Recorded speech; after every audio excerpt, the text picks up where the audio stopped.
I'm Diane Hall with AARP Missouri, and I'd like to welcome you to Yoga with Tyler. This is our 5th class in an 8-week yoga series that will run through November 17th. This yoga series is part of AARP Missouri's Moving It Fitness series. Now, if this is your first time joining us or your first time in a yoga class, do not worry, you'll easily be able to follow the moves and positions. Our instructor gives excellent explanations and cues. And if you've missed earlier classes, you can find our first 4 classes on Missouri's YouTube channel. This class is suitable for many levels of fitness. However, you know your own limitations. Please do not try to go beyond what you know is right for you. If you have any concerns about participating in this or any other fitness class, please check with your doctor first. AARP Missouri also offers other live classes, Bar Roomba and Forever Fit. And I think Forever Fit's getting ready to start a new session soon, so check it out. We have links to our past programs like Zumba Light and Movement for Life that you can participate in from the recordings. You can find those links to the current, past, or upcoming programs at aarp.org/movingit. Now, all of our programming is created with people age 50 plus in mind, but it's good for anybody, any age, anywhere. AARP hopes that our fitness classes like yoga will be a great option for anybody who may not be able or may be hesitant to attend a traditional fitness class, like a caregiver or someone who has health concerns, or just for the convenience of working out at home. In addition to our fitness classes, AARP also has resources for caregivers, up-to-date COVID-19 information and technology information on our website at aarp.org/nearyou. Now, let's get started with yoga. Our instructor is Tyler Ferguson. Tyler, take it away. Thank you, Diane. Hi, everybody. Good morning. Great to see you. Love having everyone here in class, particularly those familiar faces. Before we get started, I'm going to ask you to think about the space that you're working in today.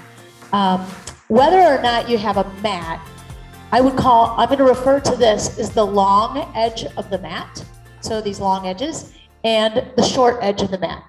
And if you can set yourself up so that the long edge of the mat is facing whatever you're looking at, facing your screen. The beginning of the class, I don't care so much if you practice facing the screen, but I think for neck safety, practicing the sideways motion allows you to take a quick peek at the screen and then bring your back into a neutral posture for our poses.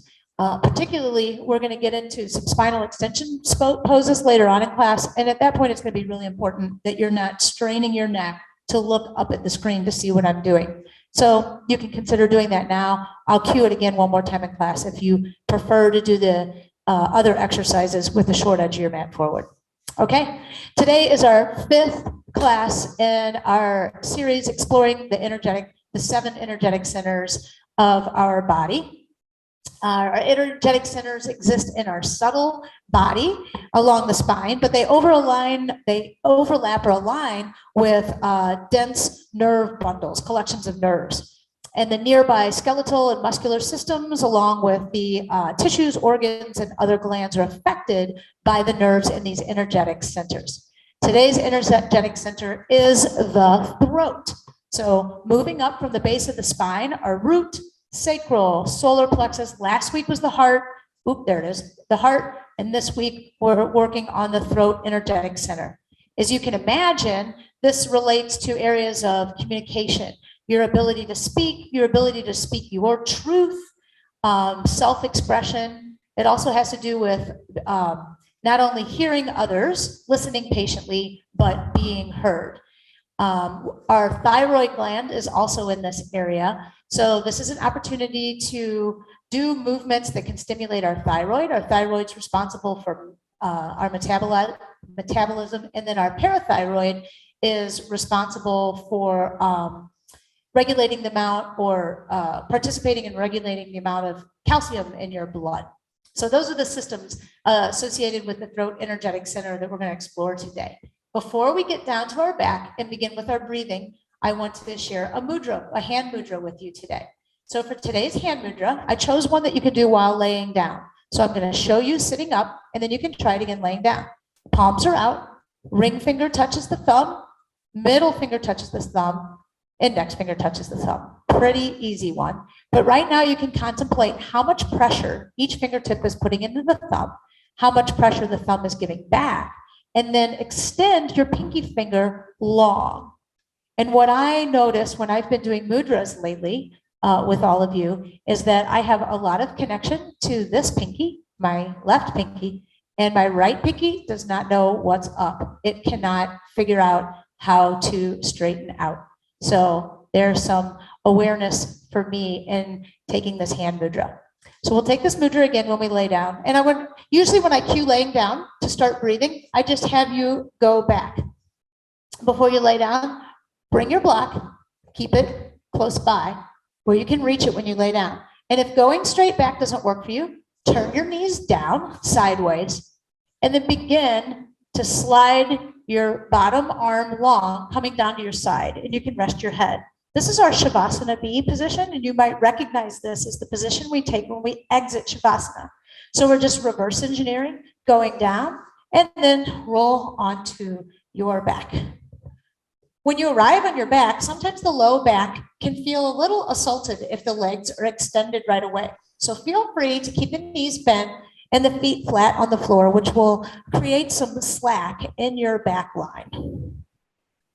From this position, we're just going to work on our breathing. So find your mudra if you wish to practice with the mudra in hands. Arms lay down on the floor. Close your eyes and draw your attention inward. Feel the bottoms of your feet or the backs of your leg on your mat.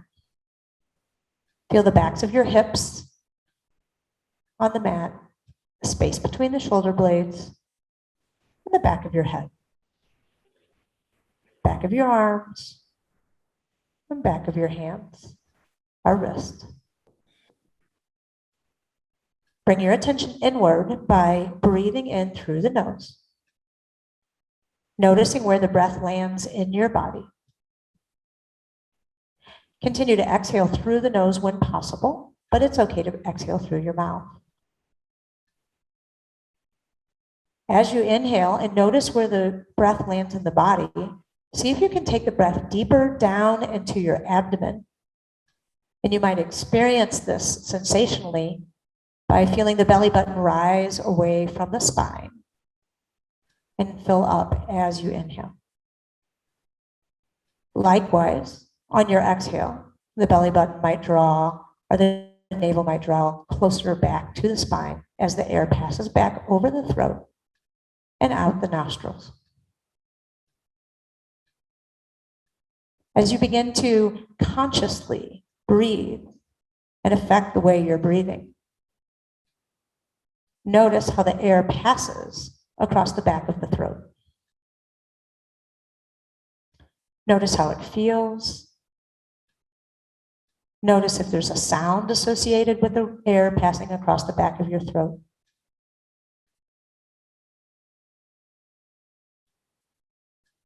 After your next inhale, pause for one moment at the top of your inhale, doing neither inhaling or exhaling, and then completely exhale your air out.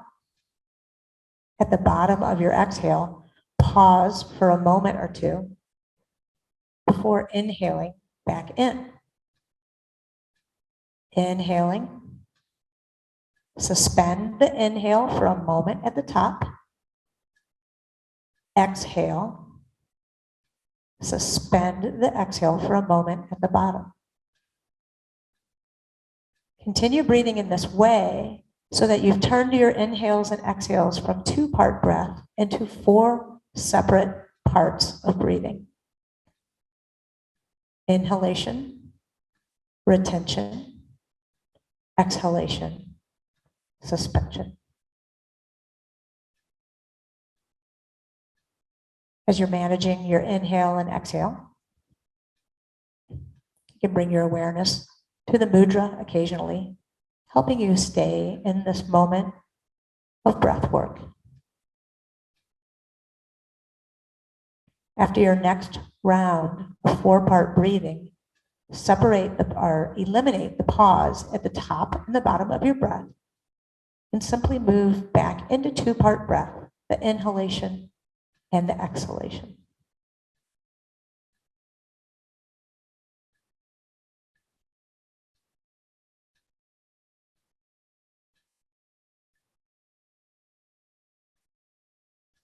And at the bottom of your next exhale, open up your eyes, blink your eyes, and then turn your head over and look at the screen for a second.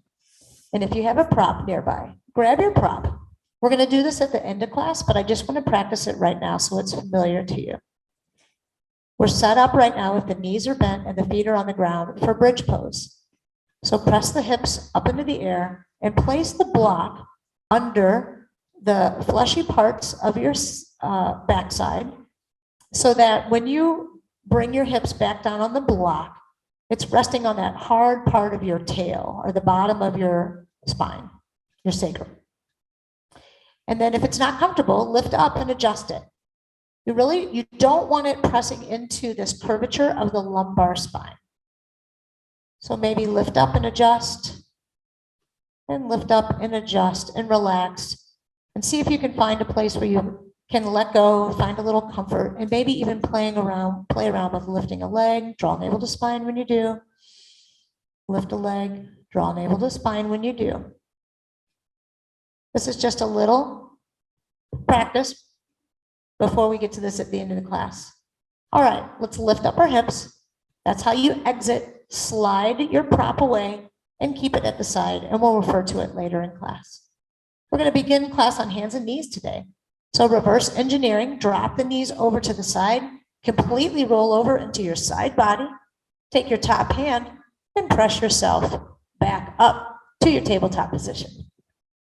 Okay, beginning in tabletop today, take the fingers and spread them nice and wide and pretend like you're palming a basketball.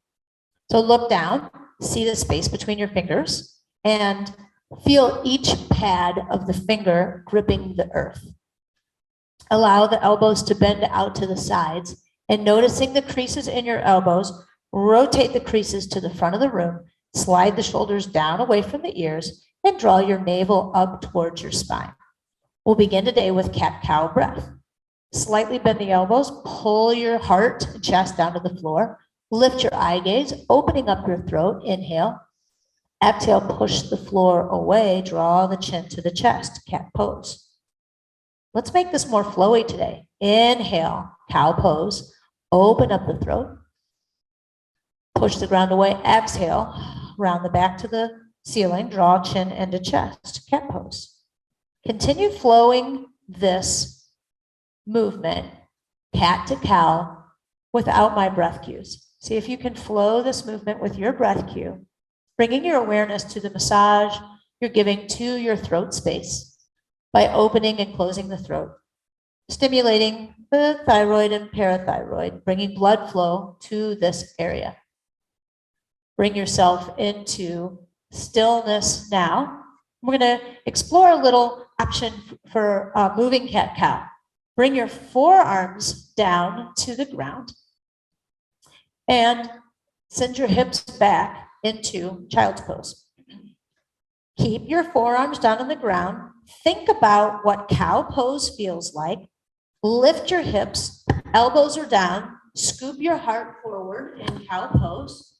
Sorry, having a microphone problem. Press yourself up in a tabletop. Round up into cat pose and send your hips back to child's pose with a cat back. Repeat that. Elbows come down. Pull your heart forward in a cow pose shape. Send your weight into your hands. Lift your elbows. Round your back up to the ceiling and send your hips back into child's pose. And then do that on your own. Elbows down. Pull heart forward. Open your throat space. Inhale, exhale, close your throat space. Send the hips back. Find some rhythm, connecting to the breath in this movement. And bring yourself back up to tabletop, hands and knees.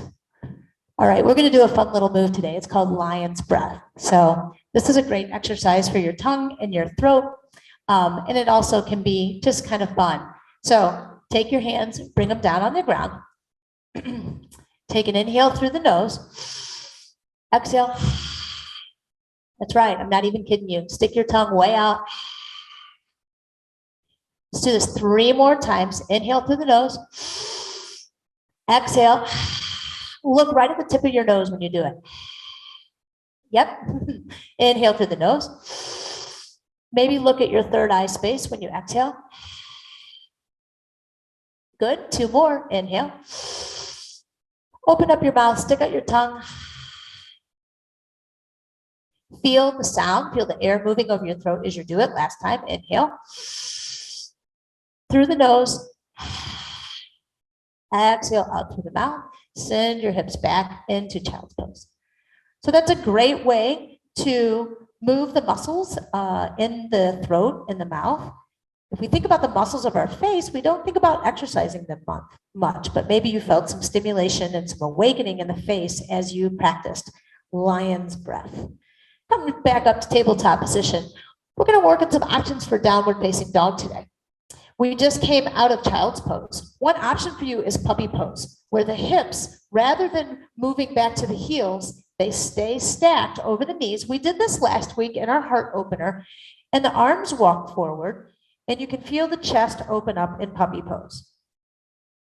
Now, this can be a rest position or an alternative for down dog, or lift your head off the floor, and this can be an alternative for your downward facing dog.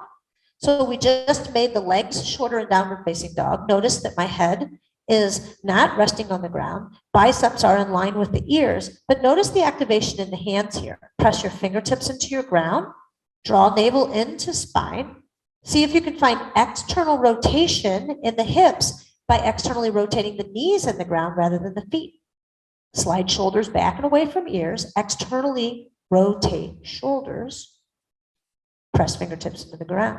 Maybe you feel your shoulders and arms getting warm. Walk your hands up to tabletop, and then take a moment just to come off the wrists as we talk about that. So that's one option for downward dog. So if you don't have a prop or a chair for down dog, but the other version is just a lot on your shoulders, that's an option for you. We're going to learn another pose today called dolphin pose, and this can also be an option for down dog. So coming back onto our forearms like we did, draw the shoulders down and away from the ears, and hug the elbows energetically in toward one another, and knit or pull together the front of your ribs. Bring your navel into your spine.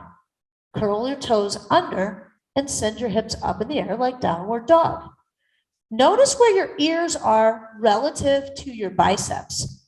Push your hands away towards the front of the mat to draw your chest closer to your biceps so that the ears fall more in alignment with the biceps. Let the head hang heavy. You'll notice from here you can pedal through the feet and do all the things that you love to do in downward facing dog with this option that takes your wrists out of the equation. Bring your knees back down to the ground. Take a rest with me for a moment here. Finally, we're going to move into downward facing dog, but we're going to stay a little bit longer today, practicing breathing in that pose. You can come out of that pose anytime you want. You can do dolphin pose. You can do puppy pose. You can always do your downward facing dogs on a chair or a prop. I'm going to cue it though from the mat. Turn your toes under. Find that torque in your shoulders, like you're screwing your right arm into the ground, screwing left arm into the ground. Draw navel into the spine, hover the knees, send the hips back, and lift the hips up in the air for downward dog. Let the head hang nice and heavy here. Keep a generous bend in the knees, and you don't have to make your heels touch the floor. Neither one of those things are true in this pose. Rather, bring your attention to your fingertips, up your arms as they align with the ears, and to the tops of your sits bones as they shine up into the air now, rather than being usually on the earth when we cue them. Make sure you're breathing in this pose, and then draw your knees right back down to the ground to take a rest. If you're in any of the alternative pose, take a rest here. Again, we're going to lift up and practice breathing in this pose. Elevate the knees, send hips back, lift hips, downward dog or any other version. Now inhale in this pose, fill up completely.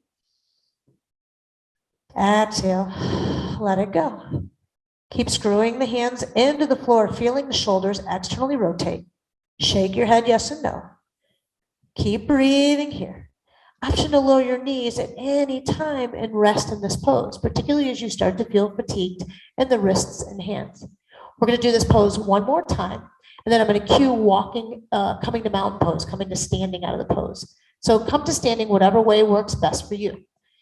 Inhale, lift the knees, send the hips back, exhale, downward facing dog. Continue breathing in this pose. You can pedal your feet.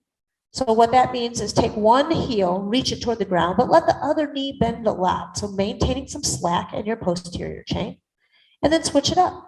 Bend the opposite knee, lengthen through the opposite heel. Come to neutral. Walk the hands back to the feet, unless you have walking your feet to your hands in your yoga practice, or come to standing in any way you wish. If you're using a prop, you can be in forward fold right now. Head is still hanging below the heart. Let the weight of the head pull and create traction and lengthen your neck.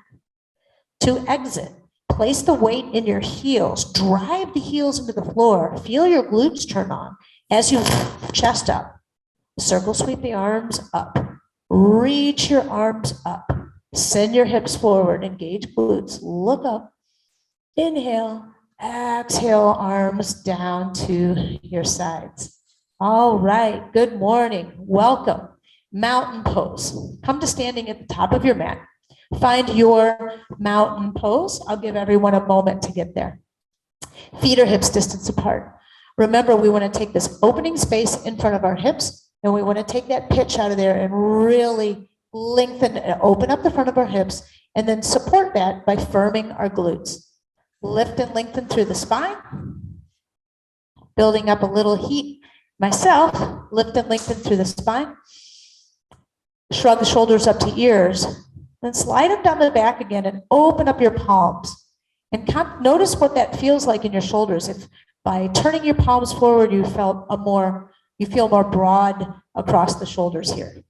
Continue breathing in this pose, and then activate the legs by screwing the feet into the ground, or pretending like you're squeezing a cushion together with your inner thighs, or pulling a band apart.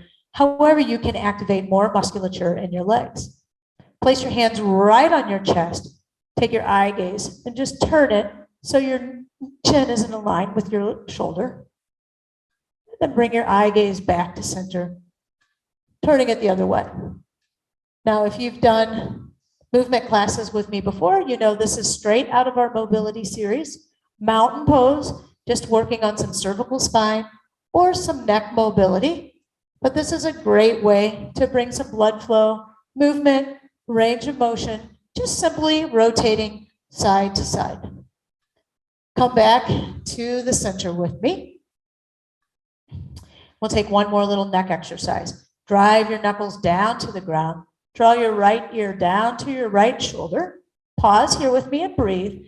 And then find your left earlobe. You don't have to find it with your hand, just find it and lift your left earlobe up to the corner of the room. Draw navel into spine. Continue to activate your seat, activate your lower legs. Keep breathing here. Inhale here. Exhale, draw your chin down to your chest, bend your knees, and move to the opposite side. Left ear to left shoulder, right earlobe pulls up and away.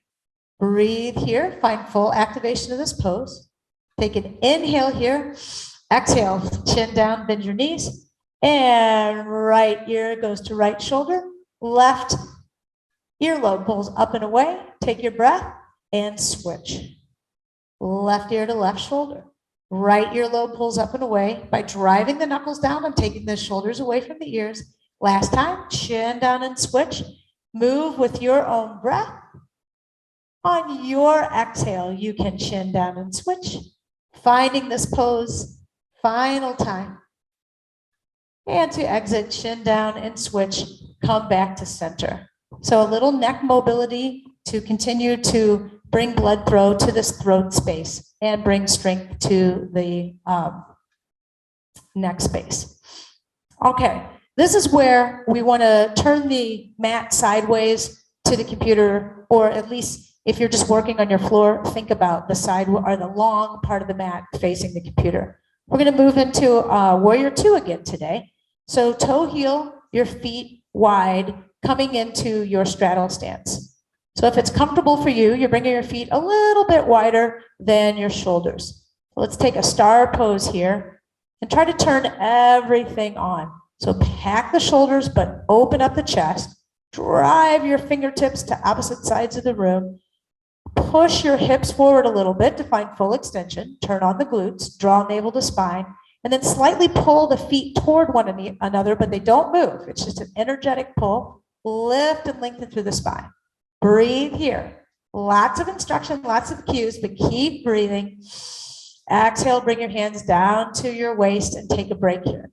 We're going to transition into our warrior two pose. I'm going to cue the right leg. I'm going to pick up my toes and turn the toes towards the short edge of the mat and bend my knee so that it aligns right on top of the ankle. So notice I don't have this situation going on here. My knee is in alignment with the ankle, and if I need more space, this opposite leg gives me space. Okay, you can walk your leg so that it feels comfortable for you in this warrior two. Back leg, the outside edge of the foot should be parallel with the short edge of your mat and back, or your heel can slightly rotate towards the short edge. How you doing, everybody? Okay? All right, our hips are sort of at 45 degrees, but we're going to pick up our rib cage and rotate it so it's in alignment with the long line part of the mat facing the screen. Elevate your arms up. There you go, my friends. There's your warrior two. Now think about this rear leg and that space in the hip. See if you can push into extension and firm your glute to support that space. Well done, my friends. Take your back arm, put it in the small of your lower back, scoop your front arm so the palm is up, and then lift and reverse your your warrior. So lifting your palm up to the ceiling, you might take your eye gaze up to your fingertips, reversing your warrior here. Make sure you breathe. Inhale. Exhale, come down to warrior two. Straighten out your front leg just to get out of warrior two. Yeah. So straighten out your front leg. Take a rest here. Arms can always come down for a rest. It's always an option for you if the arms are getting tired. If you want to keep them out, go right for it. Bend the knee. Find your warrior two. Left hand goes in the small of the back. Palm comes up. Inhale, reverse your warrior. Feel a stretch in the right rib cage if your right hand is reaching overhead. Inhale here. Exhale. Come out. Warrior two. Eye gaze over the fingertips. Straighten out that front leg. Rest the arms. One more time. We're going to reverse the warrior. Think about this pose. Contemplate how this long line involves opening up the throat in this shape. Arms extend. Bend your right knee. Find your alignment. Left hand goes in the small of the back. Scoop up your front hand. Notice when I scoop and reverse the warrior, lower body doesn't change at all. Knee bend doesn't change. I'm finding a side bend, finding length through the upper spine, upper rib cage. Inhale here. Exhale. Come back to your warrior two. Straighten out your front leg. Hands go on hips. Turn your feet in just a little bit, and then just circle the hips. And give the hips a little bit of relief from that work. So these hip circles that we do, and something else that we've done in our mobility classes. So just be intuitive, whatever feels good in your hips here. And then we'll take warrior two with a reverse warrior on the other side. Feet are wide. Pick up and pivot toes to the short edge of the opposite mat and bend your knee. Find your alignment. And notice I had to lengthen through my back leg to get the proper alignment. And I'm walking my foot in a little bit. Remember, for a safe warrior two, glance down. You want to just see that big toe peeking inside. A common misalignment in warrior two is once you start thinking about everything else, the knee starts to do this business where it collapses to the inside. So find the outside edge of your foot, pull the knee toward your piggy toe so you can see your big toe down on the inside. Okay, warrior two on this side. Pick up the ribs, rotate the ribs towards the screen, but make sure the knee stays in alignment over those toes. Elevate your arms, connect to your breath, and the eye gaze can go over the front fingertips here. We talked about engaging the glute of the rear leg to activate this hip space. So that's a way that you can ponder this. Always drawing navel into spine can help elevate a pose or draw shoulders down and away from the ears. Place your back hand in the small of your back. Scoop your forward hand palm up. Don't move below the waist. Nothing moves below the waist. As you lift the spine, pull the rib cage from the pelvic bowl. As the left arm reaches up, take your eye gaze to your left arm. Inhale here. Exhale, come back and find your warrior two. Eye gaze at the left fingertips. Straighten out your front leg. Rest your arms. Okay, we're getting it, yeah? Rib cage forward. Knee bends. Arms elevate. Eye gaze to front fingertips. Back hand, rear hand goes in the small of the back. Front hand scoops up. Lower body doesn't move. Maybe draw your feet together energetically, not to move the lower body. Scoop up. Find length in the left ribs, particularly eye gaze comes up. Inhale, lift up, or inhale, look up, and exhale, come back to warrior two. Arms elevate, eye gaze to fingertips, hands on hips, straighten out your left leg. One more of these warrior twos with a reverse warrior. Bend, elevate arms, find your eye gaze, set up your reverse. Rear hand, top hand scoops. Press the feet down into the ground and away from each other. As you inhale, I cued it a different way this time. There's lots of different ways to find it. Look up, inhale, reverse your warrior. Exhale, warrior two. Straighten out your left leg. Hands go on the hips. Bring the toes back to the center of the room. Toe heel your feet together. And then again, let's find a little hip movement. Just to unwind the hips from that work. Something that can feel really good here is to bring the feet together, bend the knees just a little bit, place the hands right on the thighs, and draw circles around the feet. And by draw circles, if you had like a weight hanging down with a pencil on the bottom, you'd be drawing circles around the feet. Take your circles in the other direction. And we're going to make our way to the floor. In the interest of time, yogi's choice, how you want to make your way down to the floor today. I'm going to make my way down to the floor by doing a squat and coming to my hands and knees.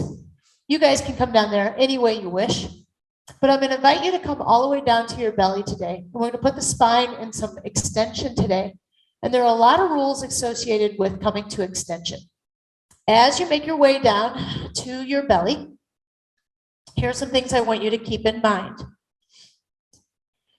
If you feel any compression or discomfort in your low lumbar spine, I want you to either save questions for class afterwards and just remove yourself from the activity, or listen to the cues I give to see if that helps relieve any of that pressure.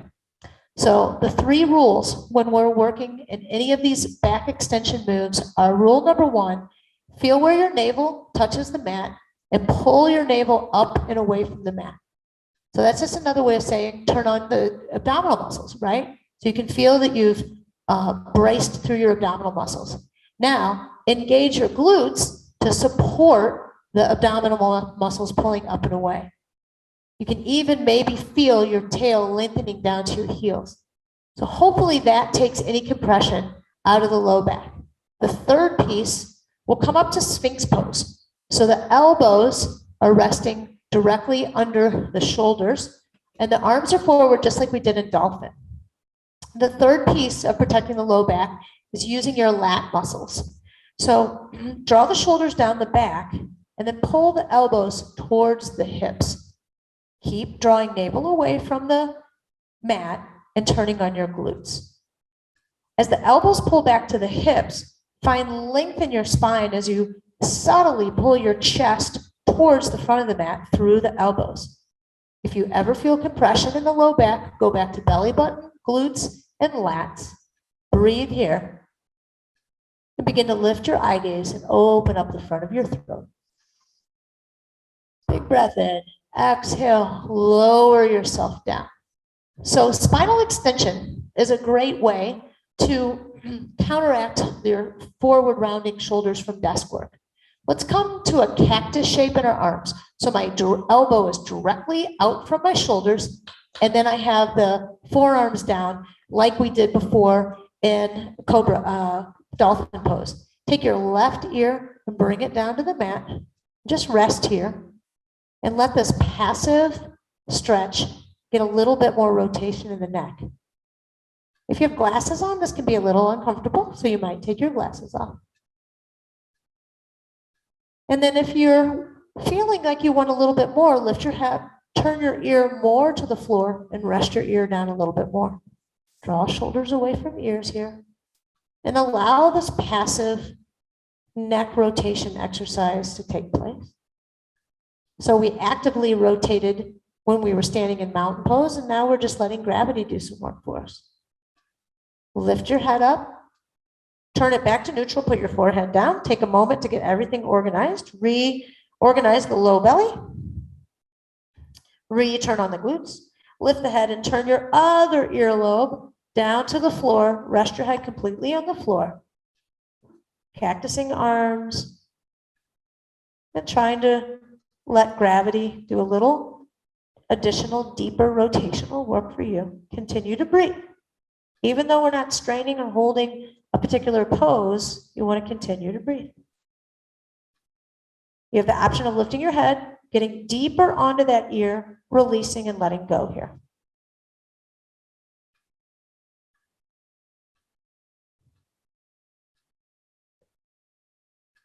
And then to exit the pose, carefully lift your head, place your forehead back down on the mat. Take your hands now and place the palms of the hands next to your rib cage.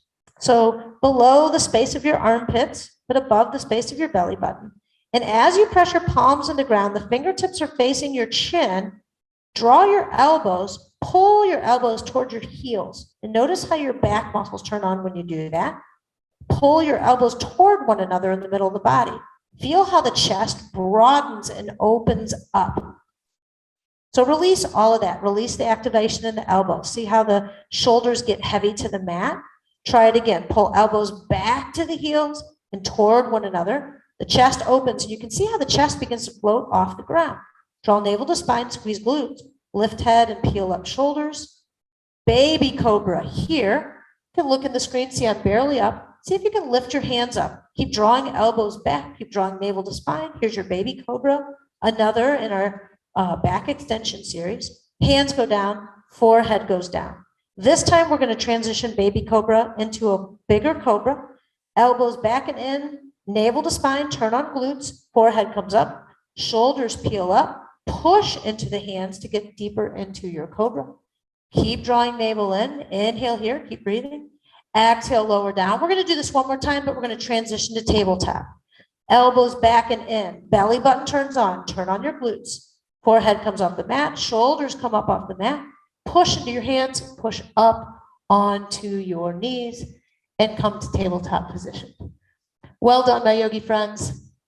So many fun poses, so much work to do and unpack. I wish we had more time, but we don't. So let me get into my final two poses of the day. Swing your legs around. We're going to come into bridge pose, just like we did before the beginning of our practice. So you can enter by just coming back. Bring your block with you, my friends, just by laying back or reverse engineering it like we did last time. In bridge pose, bring your arms down along your sides. We're not going to use the block yet. And then lift the chin just to open up the throat a little bit. As your feet push in the ground and you think about lifting, keep the hips down and see if you can lift your breastbone or your chest by pushing your triceps and the back of your shoulders into the ground. Feel your chest round, then lift up your hips. So this is a modification of a pose called a fish pose. You want to bring your chest to your chin, not your chin to your chest. And lower yourself back down, hips, and then chest. So notice how much you used the back of your arms and your triceps. We'll try that pose one more time. Back of the arms pressed down, breastbone lifts, shoulder blades come together, triceps push down to the ground, then push into the feet to lift the heels, moving into this bridge pose. Remember, keep your eye gaze at the ceiling. Try to listen to instructions when any pose when you have pressure on your cervical spine, your neck. Continue to breathe in this shape.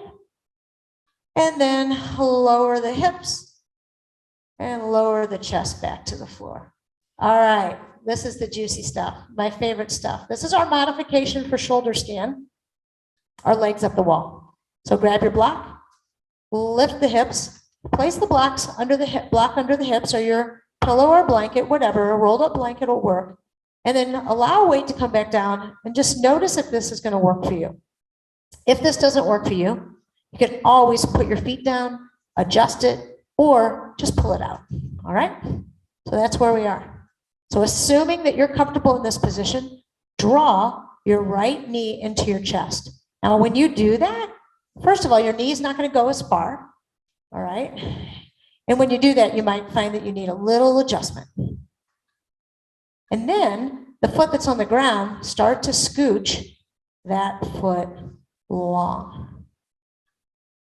And if it doesn't feel good scooched long, that's okay. Just keep the bottom of the opposite foot on the ground. Single wind relieving pose with a block under the sacrum. Feel free to spread the toes, circle through the ankles, and breathe.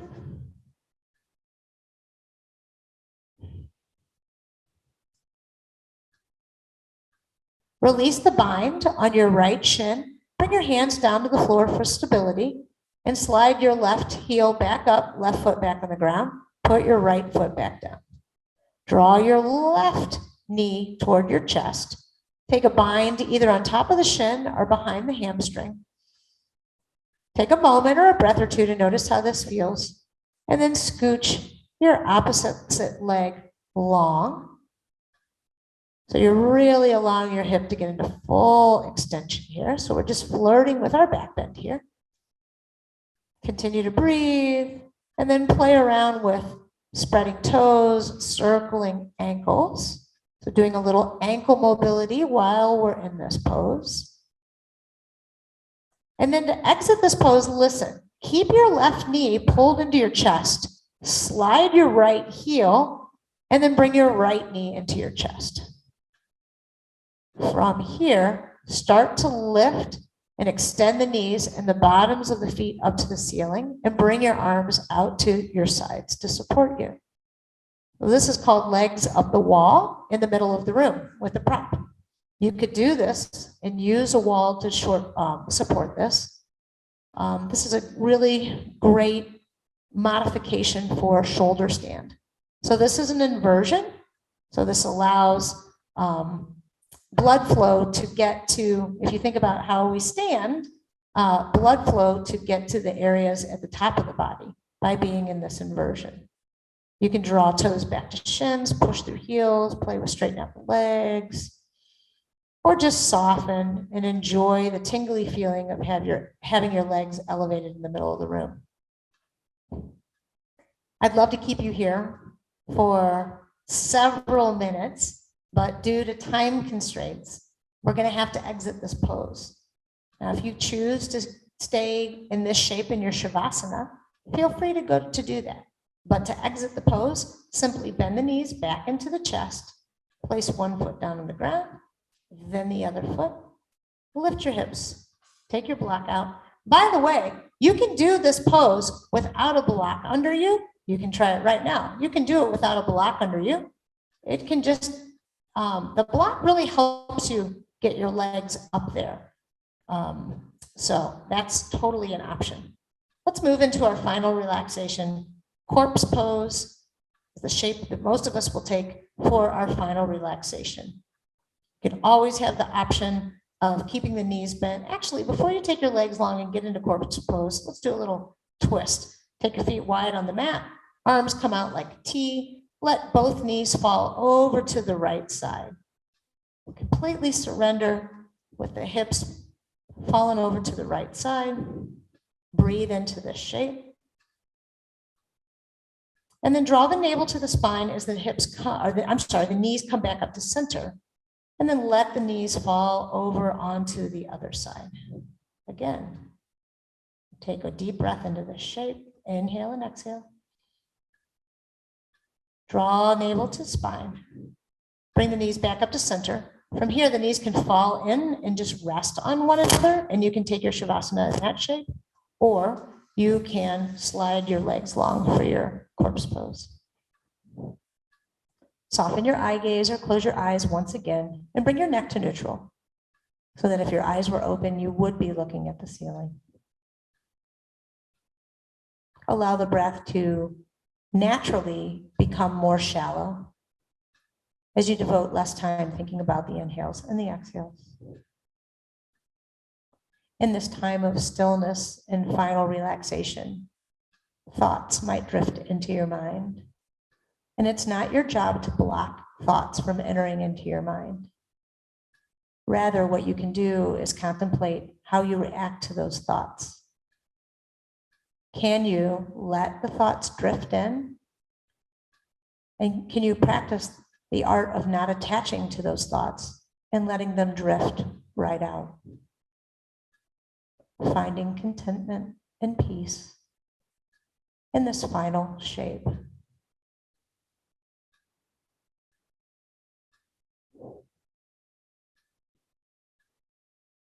Again, we'll exit this pose sooner than I want to exit this pose. So if you're watching the recording, you can stay longer, or even if you choose not to finish class today seated, you can stay in this pose longer and completely tune me out.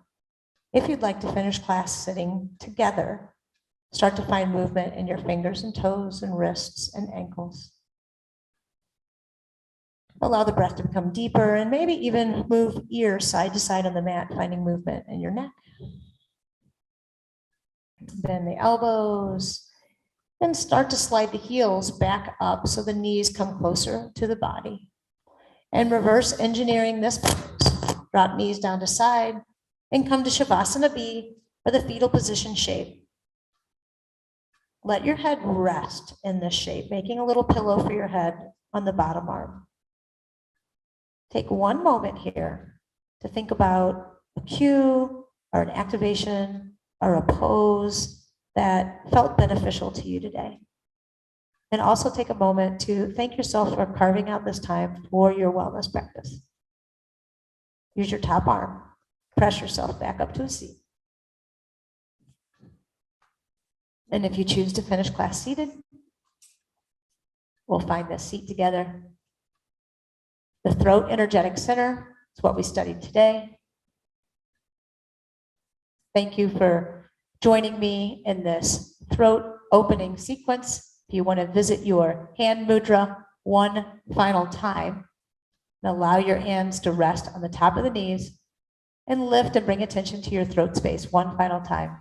It is definitely a pleasure and an honor to get to share this with all of you. Thank you for coming, and I look forward to seeing you next week.